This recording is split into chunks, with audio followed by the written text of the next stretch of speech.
Bom, em meio às ações da retomada econômica para evitar uma terceira onda da pandemia, o Brasil tenta, claro, acelerar a vacinação contra a Covid-19. Para falar mais sobre esses desafios nessa luta contra a doença aqui no país, gentilmente nos atende o ministro da Saúde, Marcelo Queiroga. Ministro, o senhor é muito bem-vindo. Muito obrigado por estar aqui conosco. Bom dia.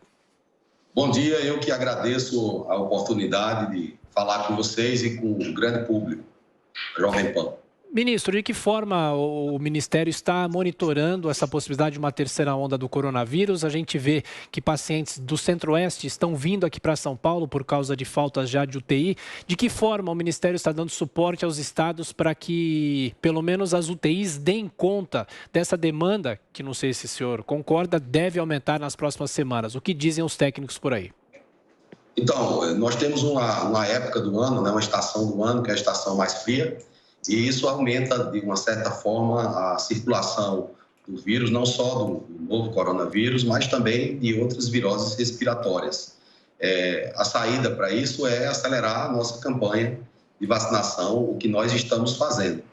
Agora, em relação ao aporte e ajuda a estados e municípios, acontece como de costume, né? O governo atua fornecendo insumos estratégicos, a exemplo do chamado kit de intubação, atua também em relação a equipamentos especiais, com ventiladores, como monitores, bombas de infusão, ou seja, apoiando os estados e municípios para que eles tenham condições de assistir aos pacientes. O Ministério da Saúde, através da Secretaria de Vigilância em Saúde, tem uma vigilância genômica, que faz o monitoramento de possíveis novas cepas. Hoje nós temos alguns casos identificados aqui no Brasil da chamada cepa Delta, né, que foi inicialmente descoberta na Índia, e isso foi identificado no Maranhão, mas todos esses casos eles estão sob permanente vigilância, bem como os contactantes, para que essa cepa ela não atinja uma transmissão comunitária. Muito se fala em terceira onda. Na minha opinião, o que nós temos ainda é a segunda onda. E temos que trabalhar forte para fazer com que esses números baixem, e só vamos poder fazer isso se conseguirmos controlar a circulação do vírus. Ministro, agora a pergunta de Brasília, José Maria Trindade. Muito bem, muito bom dia, ministro. Ministro, o presidente Jair Bolsonaro tem mesmo, no Palácio do Planalto, um gabinete paralelo que cuida ou orienta sobre o combate à pandemia? Bom, eu estou aqui com o presidente Bolsonaro há 60 dias, né? Não tenho conhecimento desse gabinete paralelo que o orienta sobre pandemia. O presidente tem, até de maneira clara, externado o seu posicionamento acerca de uma ampla campanha de vacinação. Na última terça-feira esteve aqui no Ministério da Saúde assinando um contrato de transferência de tecnologia entre a AstraZeneca e a Fiocruz. Né? Ele sempre dialoga comigo acerca de estados e municípios, de municípios que fazem demandas diretas ao presidente. Ele pede que apresentemos a solução, de tal sorte que eu desconheço qualquer tipo de gabinete paralelo da saúde no Palácio do Planalto. Ministro Marcelo Queiroga, nessa entrevista aqui, participação de Augusto Nunes. Augusto. Bom dia a todos vocês. Bom dia, ministro. Prazer falar com o senhor. Prazer é meu. Parabéns aí pelo trabalho, ministro. Ministro, é o seguinte, é uma pergunta básica que eu vou fazer, mas não precisaria fazer se a imprensa, a maior parte da imprensa se preocupasse em informar em vez de assustar. Como é que está o comportamento da pandemia no Brasil hoje? Está refluindo? Está na mesma curva? Me refiro a mortos e casos confirmados. Está caindo? Como é que está o comportamento dela hoje? Quando eu assumi, nós estávamos no pico dessa chamada segunda onda. Né? Houve dias que tivemos um número de óbitos muito elevados. Ontem, nós já tivemos um número de óbitos bem menor em relação àquele momento que nós assumimos. Né? Ou seja, nós temos um período de queda dos óbitos que se estabilizou num patamar um pouco ainda alto, né? Acima do que nós desejávamos, e nos últimos 15 dias assistimos um número maior de casos sendo diagnosticados. Aqui já expliquei a estação climática, a possibilidade de variantes ainda que não foram comprovadas, e que faz com que haja uma nova pressão sobre o sistema de saúde, um pouco diferente daquele período que foi uma pressão muito homogênea. Agora é localizado, tem alguns estados onde a pressão é maior, exemplo do Mato Grosso. Então, eu diria que é uma situação onde tivemos uma estabilização do nível de óbitos em um patamar elevado, que inspira cuidados, mas nem de longe é o que era no mês de maio. Ministro, agora a pergunta é de Joel Pinheiro da Fonseca. Ministro, bom dia. Ao longo do ano passado e do início deste ano, a gente viu muitos embates entre governo federal, governadores e prefeitos acerca do tema do isolamento social, medidas de isolamento social. A minha pergunta é o seguinte: se, a partir de agora, os casos realmente piorarem e tiver uma pressão ainda mais forte sobre os sistemas de saúde, se aproximando em alguns lugares próximos ao colapso, o governo federal, o Ministério da Saúde, vai apoiar e recomenda que estados e municípios, neste caso, tomem medidas de isolamento, fechamento do comércio, quarentena e até lockdown? Bom, eu vou dar o exemplo do meu estado, a Paraíba, né? O estado e o município travam uma discussão na justiça em relação ao fechamento maior ou menor. Então, essas decisões, elas dependem do cenário epidemiológico de cada município e de cada estado, e em relação à pressão que há sobre o sistema de saúde. O que eu tenho trabalhado aqui fortemente é para que não necessitemos de tomar medidas extremas como esses fechamentos, porque eles têm consequências. Primeiro, porque não é simples. A população não adere a essas medidas muito restritivas, né? Então, se nós reforçarmos a nossa campanha de vacinação, como eu tenho feito, se nós adotarmos uma campanha de testagem mais ampla, já que hoje nós dispomos de testes rápidos, chamados testes de antígeno, o Ministério já lançou a sua campanha de testagem. Nós temos uma meta de testar até 20 milhões de brasileiros todos os meses.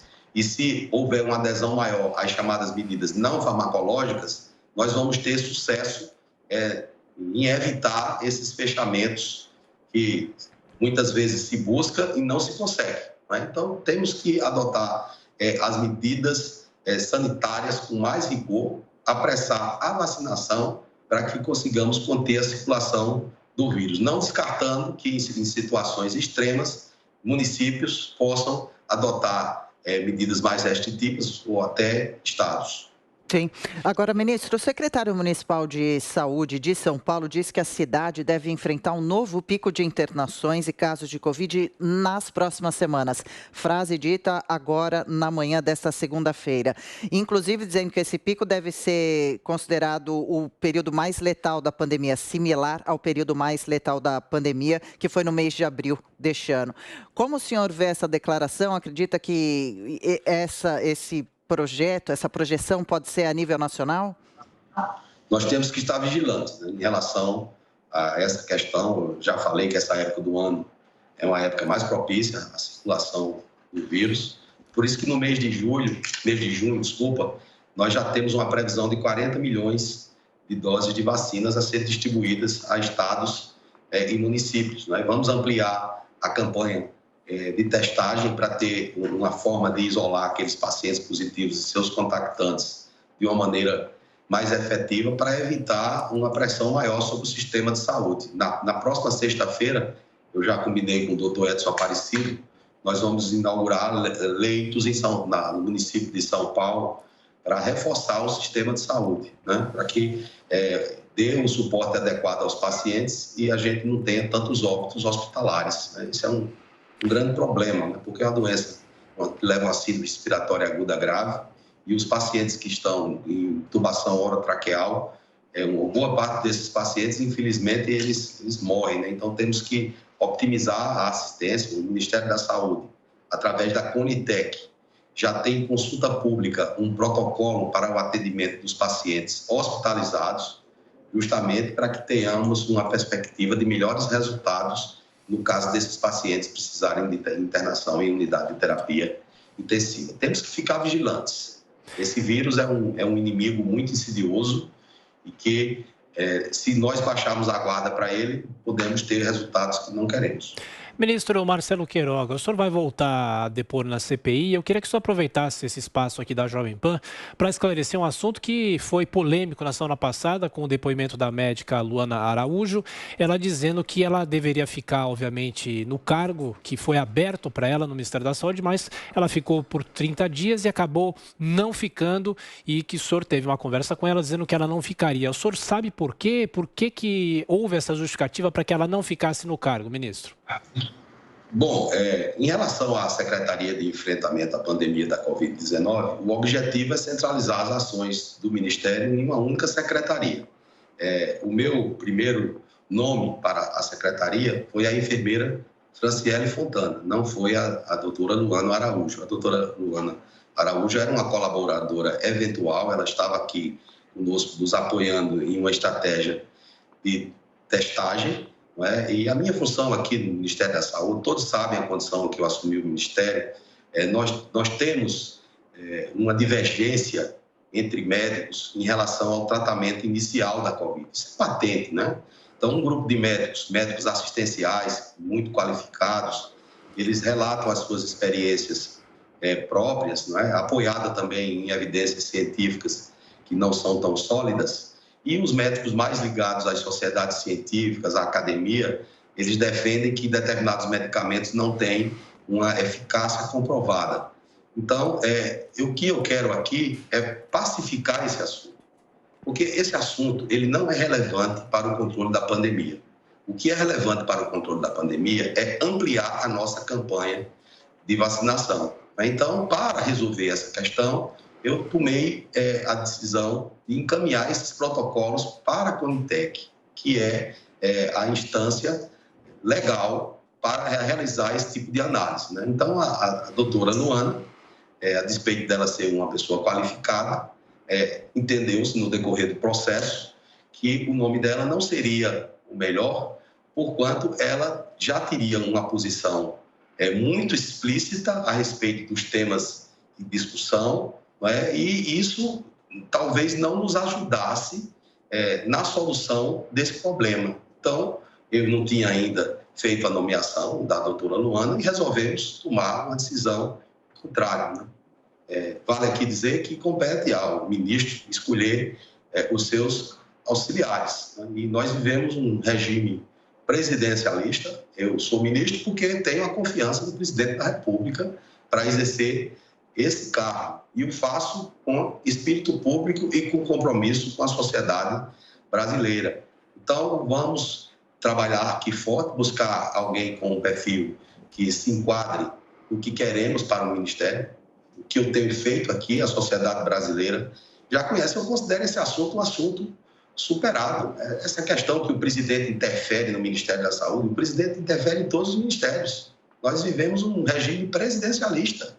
E não há que se desconhecer isso. Qual é o governador que não interfere nas secretarias? O presidente interfere. Às vezes está faltando oxigênio, dificuldade de oxigênio no município, ele me liga, Queiroga, olha, veja isso aí, que esse prefeito dessa cidade me procurou. Todos sabem que o presidente é uma pessoa que dá acesso direto às pessoas simples. Enfim, é a função do presidencialismo. Trabalhar e dar as orientações gerais para o governo. O presidente é o chefe do Estado. É o chefe do governo, e os ministros são auxiliares do presidente. Portanto, executam a política maior do governo federal. Então, esse assunto é um assunto superado no Ministério da Saúde, e nós vamos trabalhar para dar as respostas que a sociedade quer de nós. Ministro, agora a pergunta de volta a Brasília, José Maria Trindade. Ministro, há uma campanha até de desinformação e de contradição na internet sobre as vacinas. Diante do quadro atual, rastreamento ali do Ministério da Saúde, o senhor pode afirmar 100% que as vacinas são mesmo a única possibilidade de saída, que elas estão reduzindo casos? Como é que o senhor traduz ali, como é que o senhor coloca o momento atual em analisar o resultado parcial da vacinação no Brasil? Então, o resultado parcial da vacinação do Brasil já indica uma redução de óbitos nas pessoas que foram vacinadas, né? Aquelas pessoas idosas. Você verá, hoje a gente tem muitos jovens, mas os idosos, de certa maneira, estão protegidos. pela vacinação. Né? A vacina não é o único instrumento, tanto que durante um certo tempo nós vamos precisar ainda usar as chamadas medidas não farmacológicas. Eu estou aqui até de máscara, pedagogicamente, para orientar as pessoas sobre a importância. O governo federal tem feito uma campanha de incentivo ao uso de máscara. Toda a esplanada do Ministério tem lá a mensagem da nossa campanha acerca do uso de máscaras. Então, vacinação, o uso de máscaras, uma política de testagem mais adequada são as armas que o Ministério da Saúde tem adotado para o enfrentamento à pandemia. As vacinas que são aplicadas no Brasil são vacinas que foram aprovadas pela Anvisa. A Anvisa é uma agência regulatória de prestígio internacional. Aprovou 2 vacinas, uma para uso emergencial, que é a Coronavac, e 2 têm uma aprovação definitiva. Mais recentemente foram aprovadas para um uso condicionado às vacinas Sputnik e Covaxin. Mas é diferente do uso emergencial. Elas serão usadas em um cenário muito mais restrito e em observação, não é? E com o compromisso de quem importa de assumir a responsabilidade por esse uso. Eu entendo que essas vacinas elas são úteis no momento que nós estamos vivendo e, uma vez elas disponíveis aqui no Brasil, elas podem ser aplicadas. Eu já conversei com alguns governadores, já disponibilizei o Ministério da Saúde a apoiar, através da nossa Secretaria de Ciência e Tecnologias e Insumos Estratégicos, para elaborar estudos de efetividade, para acompanhar esses pacientes que recebem esses imunizantes que foram aprovados pela Anvisa na sexta-feira, de maneira tal que a mensagem que eu posso passar é que vacinas são seguras, são eficazes e são a saída principal para pôr fim ao caráter pandêmico. Veja que a Inglaterra, os Estados Unidos, Israel, eles já estão voltando à normalidade após a ampla campanha de vacinação. Augusto Nunes. Ministro, eu pergunto ao senhor se é possível levar a sério lockdowns decretados por governadores, posso citar o exemplo de São Paulo, que nada fazem para evitar a superlotação de trens do metrô, trens metropolitanos e ônibus. O transporte público já vem imunizado? Essa dificuldade, né, Augusto, de se ter essas medidas mais restritivas é a adesão da população. Que, em tese, você restringir, vai estar resolvido. Mas, na prática, é muito difícil você manter as pessoas trancadas dentro de casa, sem receber, não é? É necessário, as pessoas precisam ter receita para viver, não é? Nem todo mundo tem um salário fixo que pode ficar em casa trabalhando à distância. Então, é muito complexo. Não é? Então, por isso que a gente tem que trabalhar no convencimento das pessoas. Isso que eu tenho defendido, o uso das máscaras, através de campanha educativa, o distanciamento entre as pessoas, também através de campanha educativa e ampliar a vacinação. Isso eu não vou dizer que é uma obsessão, porque a obsessão não é boa coisa, mas isso é algo que está em mim, que nós devemos ampliar ao máximo a campanha de vacinação para ter um cenário epidemiológico mais satisfatório no Brasil. Joel? Ministro, uma questão que me preocupa sempre é a chegada de pessoas. No país, a gente sabe que tem outras cepas, variante indiana, que, como o senhor falou, chegou, mas deve estar controlada, mas novas pessoas podem chegar com esse risco, trazendo variantes, trazendo o vírus de volta aqui para o nosso país. Há países que você não pisa lá sem passar 15 a 20 dias fechadinho no hotel. Será que o Brasil não deveria, talvez, pensar em algo similar? Então, nós temos restrições de entrada para cidadãos do Reino Unido, da Índia, da Irlanda e da África do Sul. Os demais, eles entram no país com exames de RT-PCR. Tem que ter o exame de RT-PCR negativo. Não é? O Brasil não adotou uma política mais restritiva, a exemplo de outros países, mas isso de acordo com a situação epidemiológica e com o aparecimento de novas cepas em outros países, essas medidas elas podem ser endurecidas. Ministro, o Augusto queria fazer um adendo. Diga, Augusto. Eu só queria perguntar o seguinte, quer dizer, observar o seguinte, ministro, quem usa o transporte público em São Paulo, por exemplo, usa máscaras. isso basta?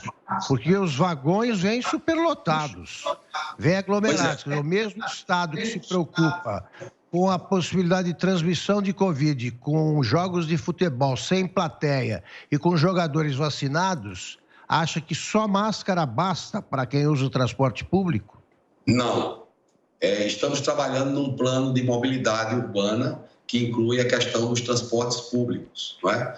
Então, limitar o número de pessoas por vagão pode ser uma alternativa, porque aqui é tudo ou nada.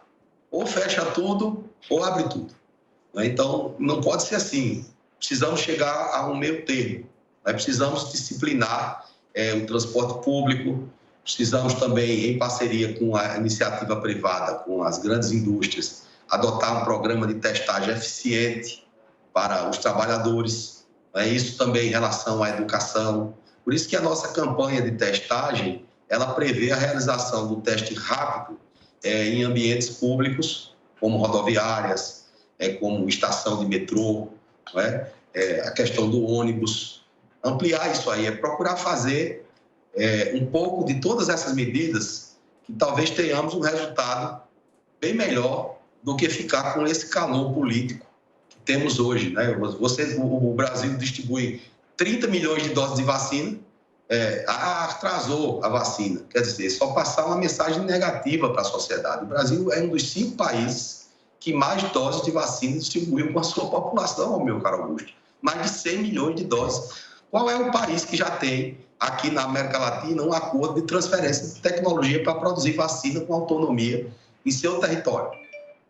Só o Brasil. É um dos únicos países do mundo. Então, não sei por que se insistir em depreciar uma das campanhas de vacinação contra a Covid mais bem-sucedidas do mundo. As dificuldades que nós temos decorrem de uma carência mundial de insumos. Isso não é algo próprio do Brasil.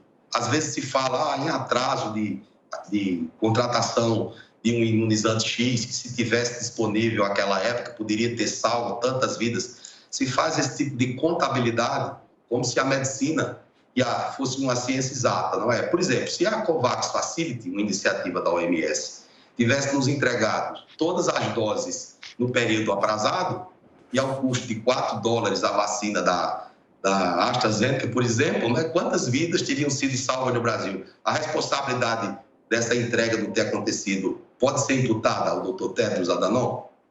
Para mim, não.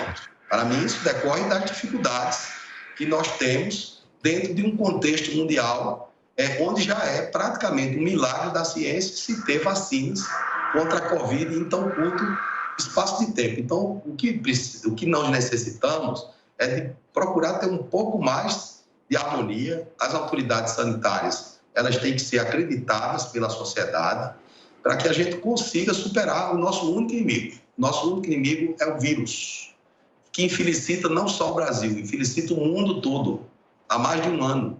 Nós não temos um tratamento específico ainda para esse vírus.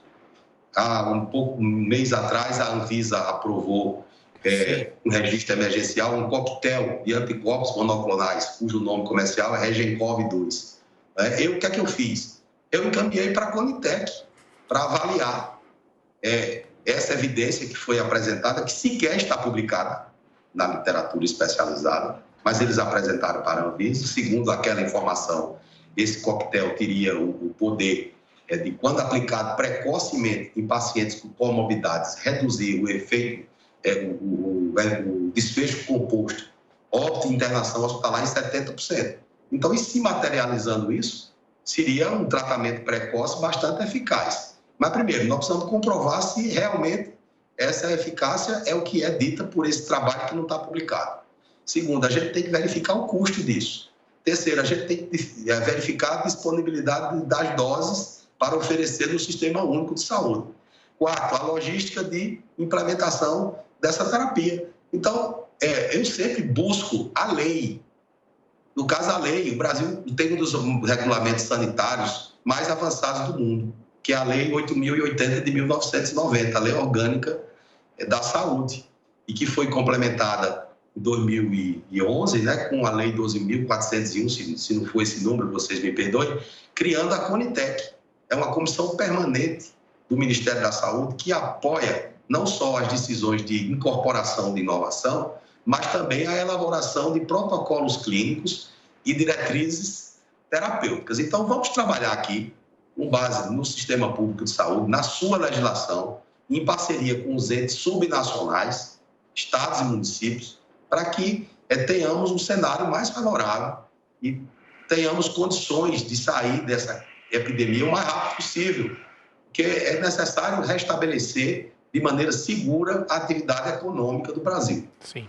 Ministro, a gente sabe que o tempo do senhor já está esgotado. Uma última pergunta rapidinho. O Augusto citou o futebol. Como o senhor está vendo a discussão com relação à Copa América ser realizada no Brasil? O presidente Jair Bolsonaro chegou a consultar o senhor com relação ao assunto?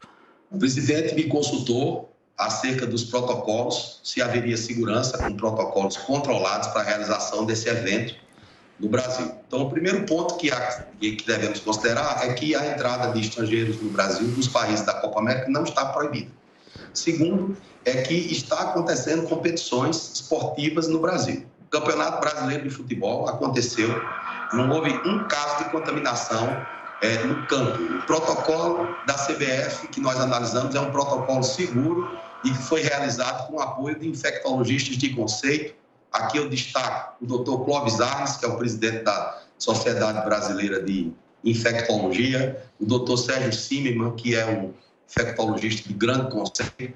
Esse protocolo ele tem muito rigor em relação às viagens, em relação às testagens. Então, o presidente me pediu que se observassem protocolos seguros para que esse evento não trouxesse riscos adicionais para os atletas, para as comissões técnicas, para aqueles que acompanham o evento esportivo. Nós temos já as sedes, os governadores concordaram com a realização desse evento e temos competições acontecendo. Como eu falei, Campeonato Brasileiro, houve o Campeonato Brasileiro, a Libertadores está acontecendo, a Sul-Americana, as eliminatórias da Copa do Mundo, de tal maneira que, do ponto de vista sanitário, desde que se cumpra os protocolos com segurança, não haveria um risco adicional em relação à Covid, que está aí, é uma epidemia, pela realização desse evento.